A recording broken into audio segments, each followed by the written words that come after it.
документтерин баарын ошоға салып коюп кеткем да, полный ич. Ошондо да күйүп кетти. Сандыкта эптеп атып, жанчып чыгарсак, ичи полный күйүп кетиптир.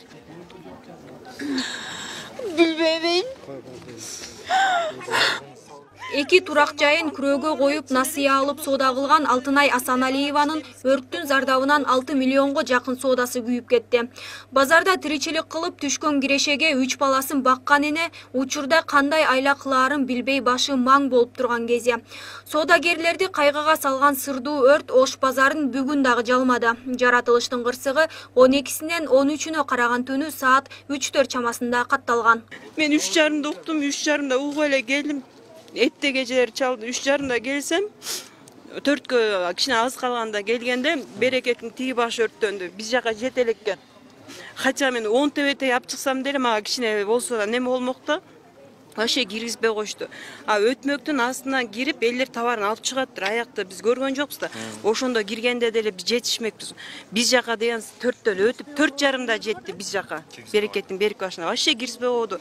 Кача мен бир 10 эле тебетей алып чыгып алсам да, самый главныйдарчы, мисалы, бир тебетей 25 миңден турат. 30 миңден турат. Бир тебетейчи. Мен милиция бери жактан киргизген жок да. Мен дегенчи 1 миллионго ашып келсе, бир 15 эле товар алам. Берекет полный билет мени. 60 миң аренда төлөмей. Берекет базарында чыккан өрттөн болжол менен 2000 чарчы метр жер күйгөн. Анда негизинен идиш аяк, электроника, кийим-кече жана кездемелер сатылчу. Өрттөн буюмдарын сактай албай, миллиондогон каражатынан кол жууган соодагерлерге базардын жетекчиси жолугуп, чыгымдары толугу менен төлөнөрүн билдирди. Бүгүнкү күnkү чыгымдар боюнча 5 күндөн кийин заключение чыгат. Заключениянын негизинде ошол боюнча чечим чыгарабыз. Силерди биз ойлоп атабыз, что такыр эле көчөгө эч ким чыгабайт. Канча эртерээк бүтүрсөк, биз базар салып бүтсөк, силер ошончолук орун менен камсыз болосуңар да, дальнейший окат семьяңарды бакканга аракет кыласыңар. Кийимдин месталары, кийимдин колунда договору бар кишилердин баары тең жөн жай калбайт. Канчалык бир айда бүтөбүзбү, аракет кылабызбы? Мен бир жума деп айта албайм. Ушуну менен жыл башынан бери Ош базарынын аймагында 3-чү ирет өрт кырсыгы катталды. 5 мартта Сейтек базарынын 1000 чарчы метр аянты күйсө, 30 январда ушул эле соода түйүнүндө өрт чыгып, 108 күркө толугу менен өрттөнүп кеткен. Ага байланыштуу Ички иштер министрлиги 2 өрттең атайын коюлганы тууралуу болжолдуу версия бар экенин билдирген. Биринин артынан бири катталган кырсык коомчулуктун да күмөнүн жаратпай койбойт. Күйдүн астын башында көп эле угуп жүрдүк да, көп эле сөздөрдү угуп жүрдүк мындай.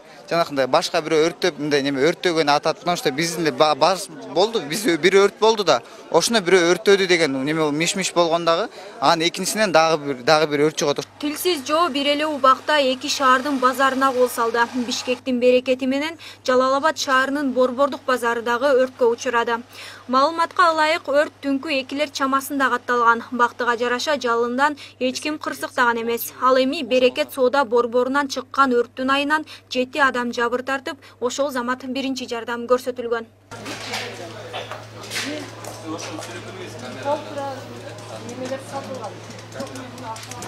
Маалыматка ылайык, бүгүн премьер-министр Сапар Исаков Бишкек менен Жалал-Абаддагы базарларда болгон өрттөн жапа чеккен ишкерлерди колдоо боюнча тийиштүү органдарга тапшырма берди.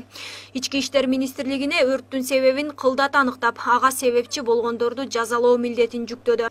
Карапайым соодагерлерге мамлекет тараптан качан жардам көрсөтүлөрү белгисиз. Кандай болгон күндө да чыгашага учураган жарандардын үмүтү үзүлбөөрү анык. Татына Субанова, Дастан Кадыркулов, Накс ТВ күндүн темасы үчүн.